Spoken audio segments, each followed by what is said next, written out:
All right, back to work on my mine and my wife's 89 Toyota pickup truck, extended cab. This one's got an automatic and we're gonna bag it. If you're following along, I've got two other videos where we've cleared out some wiring on the inside of the engine compartment and cleared off the fender wells because we're getting ready to cut the fenders. Last video we had took out all of the front suspension, bump stops and all that. And now today we are going to start working on getting it so we can cut out where all of the suspension mounted. That means all of this stuff. This piece here, most all of that, and there's one more piece on that side that held a bump stop. All that's coming out in order to be able to place a bag right here. There'll be an upper bag mount, a plate that'll weld into the side of the frame with some gussets, and then the bag will mount to that. We'll make a plate to cover up this with a hole in the middle of it, and that's where the bag will mount. And then later on we'll talk about putting a shock relocator here down to a piece down there. So we'll get around to that, and that's what we're gonna do. So first things we got to do is we got to get the what do you call them? What do you call these? I'm drawing a blank right now. I swear to God, I'm drawing a blank. Tie rod end. We gotta get the tie rod end out. So if you don't know how to pop them, I don't like to pop them very much because I'm afraid I'm gonna pinch this piece of that right there. But anyway, if you want to pop it, it's very easy. Another way you can do it is turn the castle nut upside down. You got to remove the pin. There's one of these. Remove the pin, loosen this down, and then turn it out, and then put it backwards on there. And then if you don't have one of these, you need to get one of these.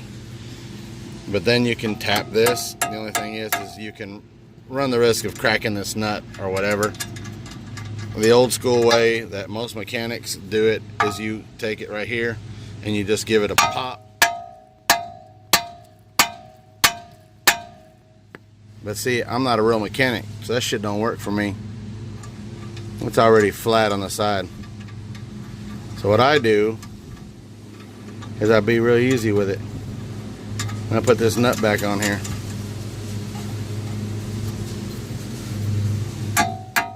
And then I just kind of just start tapping it. Most of you will probably say that I loosened it the other way. Well, that thing's on there pretty good. Alright, I'm gonna fuck with this because if I mess it up, I don't want to do it on camera. Alright, so yeah, I put this underneath that and then just kept lightly tapping just that. I mean, it's supposed to work the way I showed you. Everybody says it works that way, but I mean, I hit it hard. It won't even focus on that. It's like, no. We don't even want to show anybody that. But you see that? I beat the shit out of it. And it did not want to pop. So I just lightly kept tapping on this. I did not mushroom it. So it's fine still. I can still get the castle nut on there. See? I think. Yeah. There. It catches just a hair, but it'll get on there. There. I'm going to put that on there anyway to protect the threads. Let's get that sumbitch out the way because we're going to be cutting all that. Now, next thing we need to get is, we're not taking this off now. I mean, we can. Which that's just, there's a couple bolts under here. I feel like they're about a 14. You're going to pull these out. Get that off of there, that way it's off of this, but we're going to leave these on here. The reason you leave those on there is they're basically traction bars. They help to hold this control arm in place to triangulate it, kind of like an upper A arm. It's got 2 points and then a center point. It's triangulated. Same thing with this. This is the 1 point, this is the second point to the center point, triangulated. When you redo these, you end up putting a bar on that side, and then you come around over to there, you put tabs going down and mount it, and that will triangulate this lower control arm so you can get rid of these. What that does is that allows you to body drop it, because when body dropping, well, we're going way overboard. You end up cutting it here, moving this down so that the whole body and everything comes down with it, and then you weld it back into place, and these get in the way. So yeah, it's just a lot, because this whole front horn right here ends up laying flat on the ground, so that gets cut off too. Well, we're not doing all that, so we're gonna take these bolts out of here. What's really nice about the upper and lower control arms is they just bolt in. There's a nut right there on the bottom. You're gonna hold that, knock these out. Same thing on the bottom. There's 3, one right here, one right there, and one in the back over there. Those come out and that comes out. All right, took the 2 bolts off the bottom of that, and then that plate comes off, and then just put it back together. I went ahead and pulled this off. If you're wanting to pull that off and you got proper tools to be able to get that off, that is going to be a 27. There it is. 27 millimeter bolt, nut, whatever you want to call it. It won't focus on it. There it is, 27 millimeter bolt. Knock that sumbitch out of there, gets that out of your way. You can work with it in your way, so don't fear if you can't get that off. The next one I'm going to go ahead and pull is I'm going to go ahead and pull this. It's like a diving board. It's like something else in the morning. I'm going to go ahead and pull that off. I believe, I'm not mistaken, that might be the same size. Is it the same size?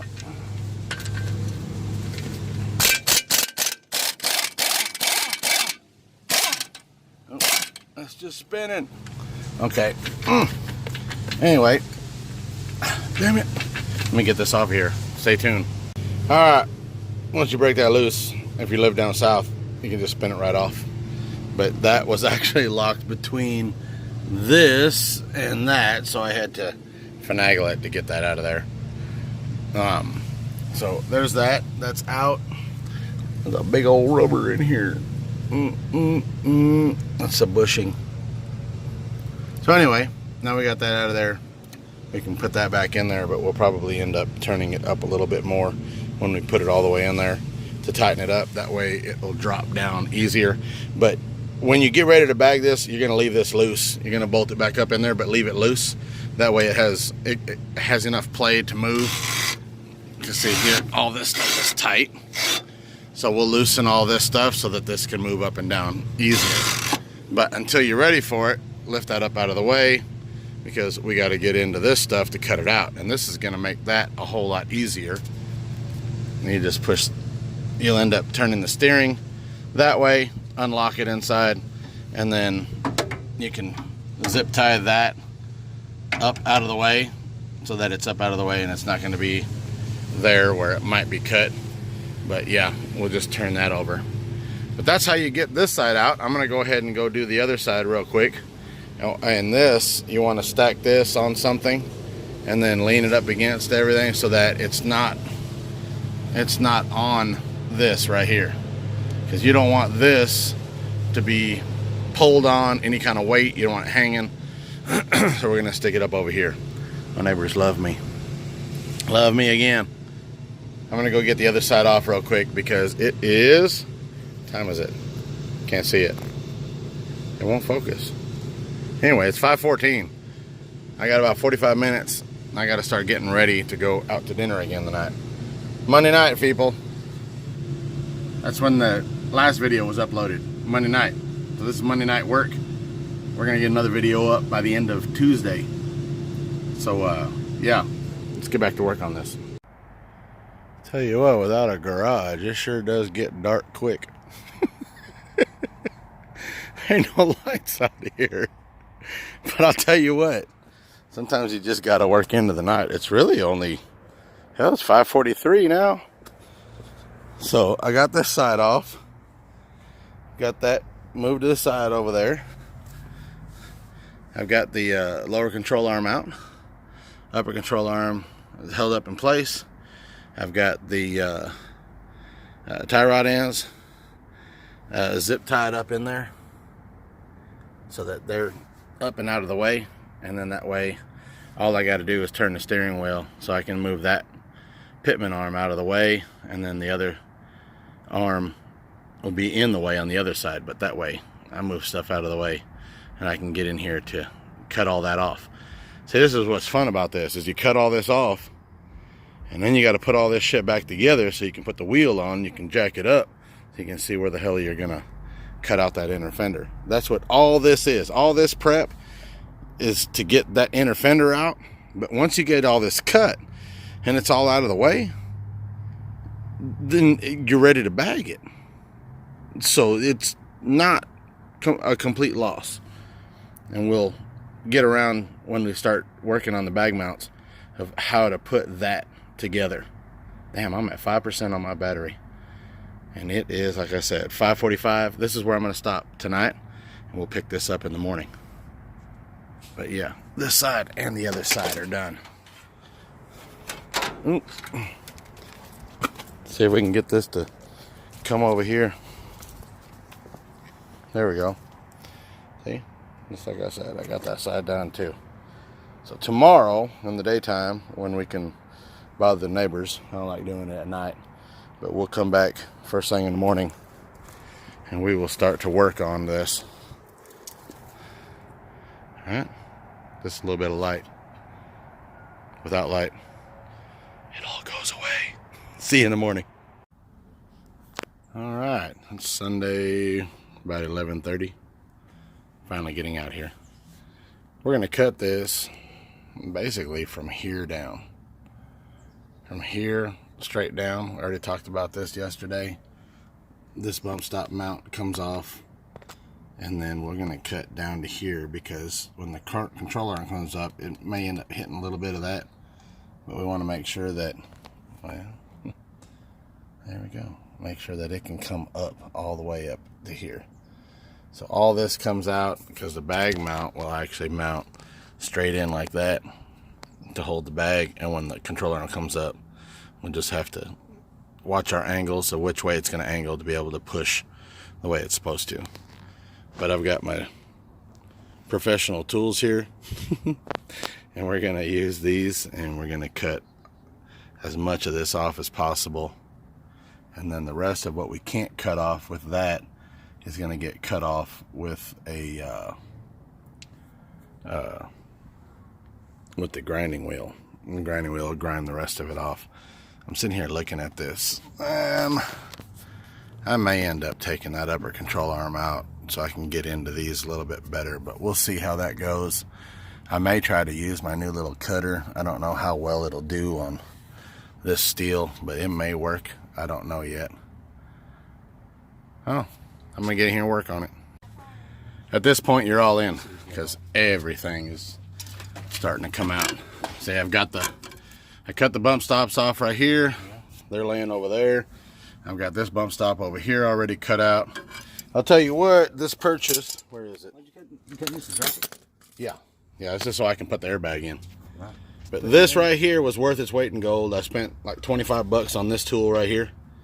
What's it called? And it's just a reciprocating saw. It's just a little. But I was able to cut the bump stops out a whole lot easier. And now with all this, I'm doing the angle grinder. I still got to cut this back about a hair and then down. How much you spend on it? About 25 bucks on that. That's it? At Harbor Freight. Man. Careful, it's hot. I just cut that. Man. But now I cut that out. I'm going to bend this back and forth to get this piece out of here because it's just easier sometimes to rip those out. And we take a file and file it down? Well, I'm going to use my angle grinder right there. I'll use that angle grinder to trim this. All of this has to be trimmed back flat and flush. And then I'll cut this back just a little bit farther, so then that way I can put a flat plate straight across right here to make this look all one piece right here. Right. And then I'll be ready. But yeah, I still got to cut out some of this and some of that, and we'll be ready to go to start getting stuff set up to be able to put the bags in. All right, when you grind, you got to get this flat, flush with the frame. And like I said, I set this in about 1/4 of an inch. That way I can put a plate there. I may have to cut it back a little bit further. I haven't gotten all the way there yet. But at this point, now I got to do the other side. So I'm going to go ahead and get onto the other side, but I wanted to show you guys what this side looks like. Remember, all the stuff that was there, now it's gone. So I'm going to go work on the other side real quick before I start doing the next step. All right, I got the other side done. It's all cut out, so now that one's ready to go. We got everything flushed the way it's supposed to be. So this is how it should look when you get done. Basically, I just went with the top of the frame. Top of the frame, go straight across. We'll adjust the bag accordingly. We can put spacers in. The lower control arm, you'll be able to build it up 1 inch, 2 inches, however high you need it. But this way you have a basis for your upper bag plate to go in there, and then you can adjust the lower bag plate for how much clearance you need for your bag, where you want your suspension to sit and all that. We'll talk about that coming up. Like I said, we may end up having to cut a little bit more out of this on both sides. And look at this side over here. So see, there we go. Then before we get all this done, we'll clean all this up, scrub it down, clean it, and then get a nice little paint job back on it once we get it all done. But this is that time of day where we're done. So thank you for watching. Please subscribe if you haven't subscribed. We're going to try to do this in a series. Hopefully I get a few more days off and I can get the front bagged, and that would really put us way ahead on our schedule of events that we want. Remember, we got 4 months. So that would be 16 days. Well, if I can get this done, and I'm on my, 3rd day of working on this. I did the inner fenders, clearing everything out underneath. Then we took all the suspension off and got that done. Now we've got the old suspension all cut out, all the bump stops, everything's done there. Next step is to start measuring for the upper and lower bag plate, where we're gonna put the bag, and then get that welded in, put the bag in, and bolt it up to the lower, and then get our air fittings onto the upper part of the bag mount, or upper bag, and then run a line up and over with a ball valve, manual ball valve. That way we can open it up, air it up, and then we can move it around. Once we get to that point, then we can turn the truck around. But anyway, we got to get the suspension on there. Get the tire on there is the next step. Raise it up and cut that inner fender out to exactly where we need it to be able to accommodate it laying on the ground. And then we can put our bag in. So that'll be the next step. Please stay tuned. We got a lot coming up. Thumbs up for working on this shit like fucking hardcore. Go out and build your goddamn mini trucks.